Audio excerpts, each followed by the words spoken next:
नमस्कार विद्यार्थी मित्रांनो आपले सर्वांचे या ठिकाणी स्वागत.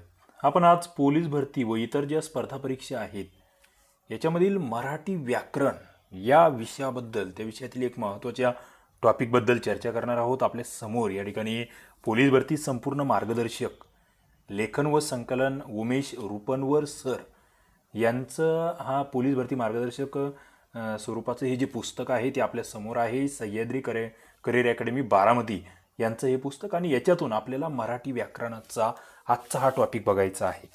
आपण पोलीस भरतीचे प्रश्नसंच जे आहेत त्यांचाही सातत्याने सराव करतोय. त्या ठिकाणी तुम्हाला बरेचशा प्रश्नांची उत्तरं जे आडतात किंवा बरेचशा प्रश्नांची उत्तरं देता येत नाही ते आपल्याला ही जी लेक्चर सिरीज असणार आहे याच्या माध्यमातून कव्हर करण्याचा आपला हेतू आहे. आणि पोलीस भरती भिमुख असं हे पुस्तक पोलीस भरतीचं मराठी व्याकरण जे आहे तुम्हाला माहीत आहे 25 गुणांसाठी आहे. ती 25 गुण या पुस्तकामध्ये खूप चांगल्या पद्धतीने कव्हर केले आहेत. त्याच्यातले अत्यंत महत्त्वाचे टॉपिक आपल्याला या ठिकाणी या लेक्चर सिरीजच्या माध्यमातून बघायचे आहेत. नक्कीच तुम्हाला ही सगळ्यांना आवडेल लेक्चर सिरीज. तुम्ही शेवटपर्यंत प्रत्येक लेक्चर बघाल असं मला अपेक्षित आहे. बघा या ठिकाणी टॉपिक आपला आजचा असणार आहे भाषा व वर्ण विचार. भाषा नेमकी कशाला म्हटली जाते, भाषेबद्दल तुम्हाला पोलीस भरतीला काय विचारलं जाऊ शकतं हे आधी लक्षात घ्या. आपल्या समोर या ठिकाणी ही PDF आहे. मात्र अभ्यास करताना आम्हाला काय करायचं आहे, पहिला मुद्दा म्हणजे भाषेची व्याख्या आम्हाला अभ्यासायची आहे. काय भाषेची व्याख्या, माणूस आपल्या मनातील विचार वा कल्पना ज्याद्वारे प्रकट करतो ती भाषा. तुम्ही समोरच्या व्यक्तीला एखादं काहीतरी बोलतायत, इथे एक व्यक्ती उभी आहे, तुम्ही इथे उभी आहात, तुम्ही वेगळ्या तुम्ही त्याला काहीतरी बोलतायत किंवा काहीतरी खानाखुणा करतायत. समोरच्या व्यक्तीला तुमच्या मनातले विचार कळतायत किंवा तुमच्या मनात ज्या कल्पना आहेत त्या तुम्ही समोरच्या व्यक्तीला सांगतायत, त्या प्रकट करतायत. ते प्रकट करण्यासाठी तुम्ही जे साधन वापरणार आहात तिला आपण भाषा म्हणतो. म्हणजे विचार व्यक्त करण्याची जी साधन आहे थोडक्यात ती म्हणजे भाषा. आता हा प्रश्न अनेक वेळा विचारला गेला की भाषा हा शब्द जो आहे तो कोणत्या धातूपासून तयार झाला, कोणत्या संस्कृत धातूपासून तयार झाला. तर भाष हा संस्कृत धातू आहे, याच्यापासून हा शब्द तयार झाला आहे. आणि मग त्या भाषेचा अर्थ काय, तर बोलणे किंवा बोलण्याचा व्यवहार करणे हे आम्हाला माहीत असलं पाहिजे. आणि भारतातील सगळ्यात जुन्या अशा 2 भाषा कोणत्या, असाही प्रश्न तुम्हाला पोलीस भरतीला याच्यापूर्वी विचारलेला आहे. त्याचं उत्तर तुमच्याकडे असलं पाहिजे. ते म्हणजे सगळ्यात जुन्या भाषांमध्ये संस्कृत भाषा आणि दुसरी तमिळ भाषा यांचा समावेश होतो. आता इथे त्या जुन्या भाषा आल्यात म्हणून ते अभिजात भाषा नावाची कन्सेप्ट तुम्हाला माहीत असली पाहिजे. अभिजात भाषेसंदर्भात लहान लहान प्रश्न तुम्हाला विचारतो की अभिजात भाषा समिती कोणाच्या अध्यक्षतेखाली नेमली गेली होती, सध्या कोणकोणत्या भाषांना अभिजात भाषेचा दर्जा आहेत, किती भाषांना दर्जा आहेत, आणि मराठी भाषा अभिजात भाषा व्हावी याच्यासाठी एक पुरावा म्हणून आपण एक ग्रंथ जोडला आहे. खूप जुना ग्रंथ, मराठीतील अत्यंत जुना किंवा खूप जुन्या काळातील ग्रंथ म्हणून कोणत्या ग्रंथाला आपलं ओळखावं लागतं, या सगळ्या प्रश्नांची उत्तर तुम्हाला कमेंट बॉक्समध्ये द्यायची. पुढे मराठी भाषा जी आहे ही नेमकी कोणत्या भाषेपासून तयार झाली, तर ती संस्कृत आणि प्राकृत भाषेपासून तयार झाली हे तुम्हाला माहीत असलं पाहिजे. आता ही भाषा आणि वर्णविचारावर याच्यापूर्वी आपण काही लेक्चर घेतली. आपलं जे STI RCP ॲप्लिकेशन आहे त्याच्यावर मग ते पोलीस भरतीचा कोर्स असेल किंवा सेपरेट मराठी व्याकरणाचा कोर्स असेल, ज्याचे लिंक खाली दिलेले आहेत, त्यामध्ये तुम्हाला हे सगळे लेक्चर आणखी डेपमध्ये दिसतील. आणि आता आपल्याला त्याच्यामध्ये फक्त पोलीस भरती भिमुख एवढे मुद्दे या लेक्चर सिरीजमध्ये कव्हर करायचे आहेत. बघा आता दुसरा मुद्दा येतो तो म्हणजे भाषेचे प्रकार जे आहेत ते कोणते. त्याच्यामध्ये स्वाभाविक किंवा नैसर्गिक भाषा हा पहिला प्रकार. याच्यात पहिला हा आणि दुसरा हा तो सुद्धा क्रम या म्हणजे सुरुवातीला जी डेव्हलप झाली, विकसित झाली प्राण्यांची भाषा, पक्ष्यांची भाषा, हावभावांची भाषा, ही स्वाभाविक भाषा होती. काय होती, स्वाभाविक, निसर्गतः होती. ती एकमेकाला काहीतरी खानाखुणा करायची आहे, हावभाव करायचे, आवाज काढायचा आहे काहीतरी, नैसर्गिक भाषा होती, स्वाभाविक भाषा होती. मात्र नंतर कृत्रिम रूप तिला आले, काही संकेत विकसित होत गेले आणि बनली मग ती सांकेतिक भाषा. ज्या ध्वनीच्या ज्या काही सांकेतिक खुणा झाल्या नंतर त्या लेखनाद्वारे व्यक्त होणारी जी भाषा होती तिला कृत्रिम भाषा असं म्हटलं गेलं. काय म्हटलं गेलं तिला, कृत्रिम भाषा, तिला सांकेतिक भाषा असं म्हटलं गेलं. मग इथे तुम्हाला उदाहरण विचारलं जातील, उद्या सांकेतिक भाषेचं उदाहरण कोणतं आहे. म्हणजे तुम्हाला मी म्हटलो की बाबा तुम्ही काहीतरी टाईप करतायत, काहीतरी टंकलेखन करतायत, बरोबर. हे टंकलेखन जर तुम्हाला विचारलं मी तर ही कोणती भाषा, मग नैसर्गिक कृत्रिम, याचं उत्तर तुम्हाला देता येतंय का, मला कमेंट बॉक्समध्ये उत्तर द्या. टंकलेखन म्हटलं मी, टायपिंग करायची म्हटलोय. मी तुम्हाला म्हटलं की बाबा मी शिलालेख कोरलाय, काय शिलालेख कोरण्याचं काम झालंय प्राचीन काळामध्ये. ते शिलालेख जे कोरले गेले ते कोणत्या भाषेमध्ये? स्वाभाविक भाषा आहे ती की नैसर्गिक भाषा आहे? स्वाभाविक आणि नैसर्गिक शब्दप्रयोग एकच आहे. कृत्रिम की सांकेतिक? उत्तरं आली पाहिजेत. पुढे भाषेबद्दल काही महत्त्वाच्या संकल्पना, म्हणजे राजभाषा कशाला म्हणायचं, बोलीभाषा कशाला म्हणायचं, मातृभाषा कशाला म्हणायचं, प्रमाण भाषा कशाला म्हणायचं. बघा इंटरेस्टिंग मुद्दे. राजभाषा, घटना.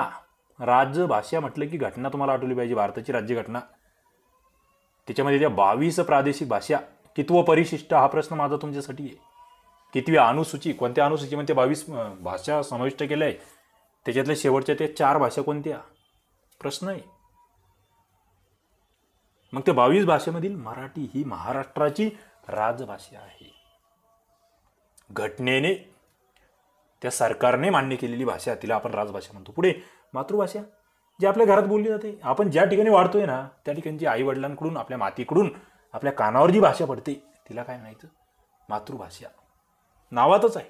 पुढे बोलीभाषा, दैनंदिन जीवनात फक्त बोलण्यासाठी किंवा संवादासाठी जी भाषा वापरतो आपण ती बोलीभाषा. आपल्या जे समाज म्हणतो ना आपण, समाज. मातृभाषेच्या पुढे गेलं का आपल्याला माता पिता, त्यांच्या पुढची स्टेप असते समाज. समाज जी भाषा बोलतोय आपली. तुम्ही विदर्भात राहत असाल वऱ्हाडी भाषा बोलणार, तुम्ही खानदेशमध्ये राहतात अहिराणी भाषा, तुम्ही इकडे राहतात कोकणी भाषा. मराठीतील 52 बोलीभाषा जवळपास आहेत. किती? 52. पुढे प्रमाण भाषा कशाला म्हणायची? एखाद्या विशिष्ट प्रदेशातील जास्तीत जास्त लोकांना जी भाषा समजते, पटते, प्रमाण वाटते, तिला प्रमाण भाषा म्हणतात. आता हे प्रमाण भाषेची उदाहरणं, पत्रलेखन जे तुम्ही करतात, शासकीय पत्रलेखन, त्यासाठी वापरली जाते, ती प्रमाण भाषा असते, हे लक्षात घ्या. पुढे अभिजात भाषा कशाला म्हणायचं? आता मी तुम्हाला तो विषय काढला. आता नीट इथे लक्षात घ्या, अभिजात भाषेवर सातत्याने प्रश्न आहेत. ओके, बघा प्राचीन काळापासून मान्यता प्राप्त, म्हणजे जुन्या काळातही ती मान्यता प्राप्त होती, आजही आजच्या काळातही तिला तितकंच महत्त्व आहे. त्या अभिजात भाषा दक्षिण भारतातील जी भाषा गट आहे त्याच्यातील द्रविडियन गटातील ज्या भाषा आहेत मुख्यत्वे त्या अभिजात भाषा आहे. म्हणजे प्राचीन भाषा दक्षिण भारतात मुख्यत्वे आहे, हे लक्षात घ्या. आणि अभिजात भाषेचा दर्जा कोणाकडून दिला जातो हा प्रश्नही तुम्हाला विचारला जाऊ शकतो केंद्र सरकारकडून. दुसरा प्रश्न हाही आहे की अभिजात भाषेचा दर्जा भेटल्यामुळे कोणते फायदे होतात? इंटरेस्टिंग प्रश्न आहे, तुम्हाला याचं उत्तर द्यावं लागेल. काय अभिजात भाषेमुळे काय फायदा होतोय हे तुम्हाला सांगावं लागेल. आणि आता मग देशातील 6 भाषा आहे अभिजात, कोणत्या त्या? आता मी याचं शॉर्टकटही मी बनवलेलं आहे, तुम्हाला मी ती शॉर्टकट सांगतो. तस, मऊ, तेल, कन्नड, असं ती शॉर्टकट आहे. 2-4 वेळेस वाचा, लक्षात ठेवा, विषय संपला. तस, मऊ, तेल, कन्नड, 6 भाषा कोणत्या अभिजात? तस, त म्हणजे तमिळ, स म्हणजे संस्कृत, तस, मऊ, म म्हणजे मल्याळम, मऊ म्हणजे उडिया, तस, मऊ, तेल, तेल म्हणजे तेलुगू, आणि कन्नड म्हणजे कन्नड. तस, मऊ, तेल, कन्नड, बस विषय संपला. थोडं शॉर्टकट तयार करायला शिका. पुढे मग रंगनाथ पठारे समिती होती, या समितीमध्ये आणखी कोणते सदस्य होती यावरही मी बोललोय, सेपरेट लेक्चर आहे त्याच्यावर. बघा आपल्या यूट्यूब चॅनलच्या प्लेलिस्टमध्ये बघा, किंवा आपलं STRCP ॲप्लिकेशन आहे ते डाउनलोड करा, त्या ठिकाणची मराठी व्याकरणाचे लेक्चर्स बघा, तुम्हाला त्याच्यामध्ये या गोष्टी आणखी चांगल्या क्लिअर होतील. आता मराठी भाषेतला पहिला शिलालेख याबद्दल आम्हाला माहीत असलं पाहिजे. इसवी 983 कर्नाटकातील श्रवणबेळगोळ येथील श्री गोमटेश्वराचा, ज्याला अर्थात बाहुबली म्हणतो आपण, त्या मूर्तीखाली शिलालेखात कोरलेली जी ओळ होती श्री चामुंडराजे करविले, ही मराठीतील पहिले उपलब्ध वाक्य. आता पुढे अलीकडे जो सापडलेला शिलालेख आहे राजा केसी देवराव यांच्या कारकिर्दीतला आक्षी येथील रायगडमधला, हा सर्वात जुना शिलालेख आपण मानतो. म्हणजे श्रवणबेळगोळ आणि हा आक्षी 2 ठिकाणचे शिलालेख आम्हाला माहीत असले पाहिजे. पुढचा मुद्दा इथे लिपी संदर्भातला आहे. लिपी आवाजाच्या किंवा ध्वनींच्या ज्या सांकेतिक खुणा आहे, त्यांनी जे आपण लेखन करतो ना त्याला लिपी म्हणायचं. लिपी हा शब्द कसा आला हा फार महत्त्वाचा मुद्दा आहे. धातू, लिपी हा शब्द कोणत्या धातूपासून तयार झाला असा प्रश्न विचारला गेला याच्या आधी, आणि तो संस्कृत धातू आहे लिप. ते लिप, पचा पाय मोडलाय, व्यंजन आहे ती. लिप म्हणजे काय? लिपणे, लिंपणे म्हणतो आपण त्याला, लिहिणे, माकणे, त्याला रंगविणे असंही म्हणू शकता तुम्ही. ते गावाकडे पोचारा देणे म्हणतात बघा, ते भिंतीवर असं जुन्या काळामध्ये ज्या मातीच्या भिंती असायच्या त्याला असं ती फडक्याने काहीतरी पाण्यात बुडवायचे, ते मातीच पाणी असायचं, पांढऱ्या मातीचं, आणि ते वरून पोचेरा द्यायचं. माखणी म्हणतात त्याला, रंगविणी म्हणतात. ते लिंपणे म्हणतो आपण. लिपी म्हणजे लेखन पद्धती आहे लिपी ही. मग त्यामध्ये ब्राह्मी लिपी आहे, खरुष्टी लिपी आहे. त्या खरुष्टीलाच आपण गांधारी लिपी म्हणतो. मोडी लिपी आहे, देवनागरी लिपी आहे, या प्राचीन लिपी. मग सर्वात प्राचीन लिपी कोणती, असाही प्रश्न तुम्हाला विचारला जाऊ शकतो. मला कमेंट बॉक्समध्ये उत्तर द्या. सर्वात प्राचीन, भारतातील सर्वात प्राचीन लिपी, सगळ्या लिपींची जननी म्हणतो आपण तिला, कोणती? बघूया आपण थोडंसं लिपीबद्दल. ब्राह्मी लिपी म्हटलं इथे. आता हिला ब्राह्मी लिपी नाव का पडलं? ही ब्रह्मदेवाच्या मुखातून तयार झाली, ब्रह्मदेवांनी निर्माण केली, म्हणून हिला ब्राह्मी लिपी म्हणायचं असं म्हटलं गेलंय. काही जणांचा विश्वास आहे, काही जणांचा नाही आहे. वादग्रस्त मुद्दा आहे, मात्र आपल्याला ते मानलेलं आहे. ब्राह्मी लिपी म्हटलेलं आहे भारतातील सर्व लिपींची जननी. कोणती? ब्राह्मी लिपी, लक्षात ठेवा. पुढे खरोष्टी लिपी आहे, जिला आपण गांधारी लिपी असंही म्हणतो. मग आता ही कोणत्या एरियामध्ये होती, कुठे होती, याच्या संदर्भात आपण आधीच्या लेक्चरमध्ये बघितलेलं आहे, ते तुम्हाला माहीत असलं पाहिजे. आणि पुढे सगळ्यात महत्त्वाची लिपी, की जिच्याबद्दल आम्हाला सातत्याने, म्हणजे मी तर म्हणतो या टॉपिकमध्ये सर्वाधिक प्रश्न जे विचारले गेले ते या देवनागरीवर. मग देवनागरीबद्दल काय येतं, की देवनागरी लिपीला आणखी कोणत्या नावाने ओळखलं जातं? बालबोध लिपी या नावाने ओळखलं जातं. देवनागरी लिपी भारतात कोणी आणली? आर्यांनी आणली, हे आम्हाला माहीत असलं पाहिजे. पुढे मराठी भाषा देवनागरी लिपीमध्ये आहे, संस्कृत देवनागरीमध्ये आहे, गुजराती देवनागरीत आहे, हिंदी देवनागरीमध्ये आहे, बंगाली देवनागरीत आहे, पाली देवनागरीत आहे. 6 भाषा आहेत ज्यांची लिपी काय आहे? देवनागरी. इंटरेस्टिंग आहे. आता मग हे लक्षात कसं ठेवायचं? या 6 भाषा लक्षात कशा ठेवायच्या? तुम्हाला मी जोड्या लावून देतो. मराठी, हिंदी आपलं माहीत आहे, एक आपली मातृभाषा किंवा राज्यभाषा आणि एक राष्ट्रभाषा. मराठी हिंदी जोडी लक्षात ठेवा. दुसरी आपलं इकडचं टोक कोणतं आहे? गुजरातचं टोक गुजराती, आणि इकडचं टोक कोणतं? आपलं बंगाली, जवळपास खाली, बरोबर. हे गुजराती बंगाली हे टोक लक्षात ठेवा. दोन्ही टोकाच्या 2 भाषा. आणि तिसऱ्या सगळ्यात जुन्या भाषा म्हणूया आपण त्यांना, संस्कृत आणि पाली, हे सर्वात जुन्या भाषा. असे 3 जर जोड्या लक्षात ठेवल्या, मला वाटतं देवनागरी लिपीच्या भाषा तुम्ही विसरणार नाही. मराठी, हिंदी, गुजराती, बंगाली, दोन्ही टोकाच्या आणि सर्वात जुन्या, असे 3, म्हणजे त्याला वर्गीकरण म्हणतो आपण. लक्षात ठेवण्याची एक चांगली पद्धत म्हणून याच्याकडे आपल्याला बघावं लागतं. ती पुढे देवनागरी लिपीची वैशिष्ट्ये काय काय, याच्यावर खूप वेळा प्रश्न आलेला आहे या मुद्द्यावर. आणि हे या पुस्तकामध्ये खूपच म्हणजे असं सोप्या पद्धतीने सांगितलेलं आहे. मला ते खूप आवडलं. हे जे सह्याद्री अकॅडमीचं पुस्तक आहे, पोलीस भरती मार्गदर्शक, एक अत्यंत चांगल्या पद्धतीचं लेखन. ज्याला म्हणजे पोलीस भरतीचे जे नवीन विद्यार्थी असतात, मुख्यत्वे ज्यांना क ख ग ग सुद्धा माहीत नाही आहे मराठी व्याकरणाचं, अशा विद्यार्थ्यांना अत्यंत सोपं वाटेल अशा पद्धतीचं लेखन आहे. मग याच्यामध्ये 3-4 जे याचे वैशिष्ट्ये आहेत लिहिण्याची पद्धती, जी डावीकडून उजवीकडे, ज्याला आपण डव साबण लक्षात ठेवायला सांगितलं होतं मी तुम्हाला, की ती डाऊ कंपनी लक्षात ठेवायला सांगितली होती. ती लिपी जी आहे त्याची ज्या रेषा असतात त्या उभ्या, आडव्या, तिरप्या, गोलाकार रेषा ज्या आहेत त्यांनी लिपी बनलेली असते. पुढे प्रत्येक अक्षरावर शिरोरेषा देण्याची पद्धत असते. बघा, ती वरची ही शिरोरेषा असल्याशिवाय लिपी अपूर्ण आहे आणि आदर्श लिपी आहे, कारण की प्रत्येक ध्वनीसाठी जवळपास स्वतंत्र चिन्ह आहे.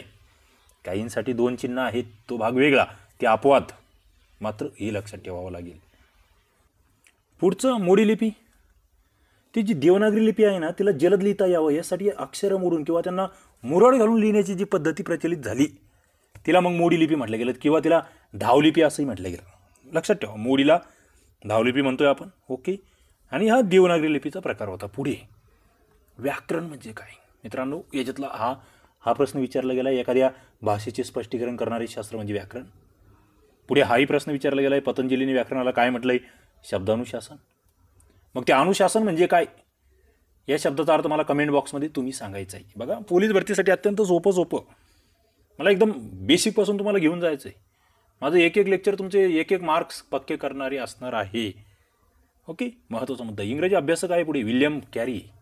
यांनी the grammar of Marathi language हे पुस्तक लिहिलं 1805 मध्ये.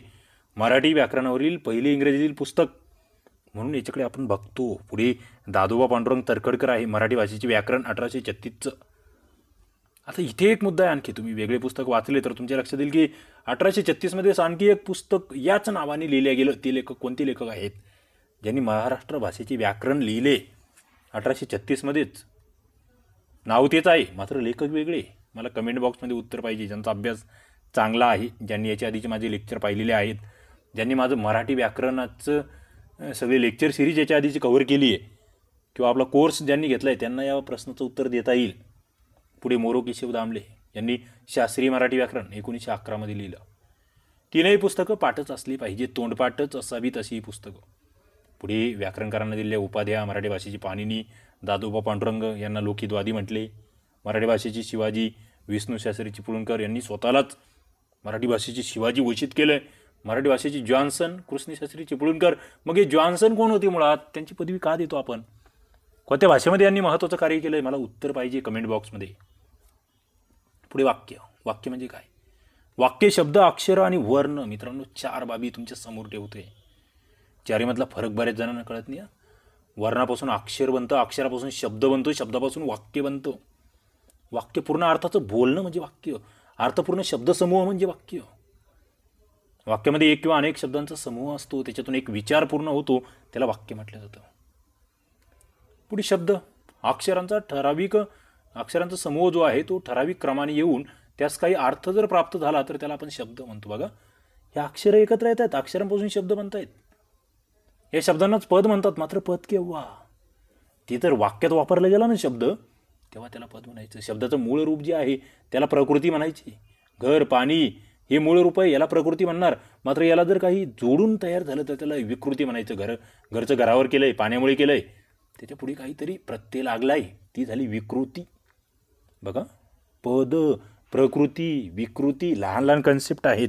प्रत्येक कन्सेप्ट, संकल्पना क्लिअर झाली पाहिजे. पुढे अक्षर. ध्वनिचिन्ह म्हणतो आपण. जक्षर म्हणजे नष्ट होणारे आणि अक्षर म्हणजे नष्ट न होणारे. अक्षर म्हणजे ध्वनीच्या किंवा आवाजाच्या खुणा, म्हणून त्याला आपण ध्वनिचिन्ह असंही म्हणतो. अक्षर ही पूर्ण उच्चाराची वर्ण आहेत, म्हणून सर्व स्वर आणि स्वरयुक्त व्यंजन आहेत ना, ही सगळे अक्षर आहेत. बघा, इंटरेस्टिंग मुद्दा आहे.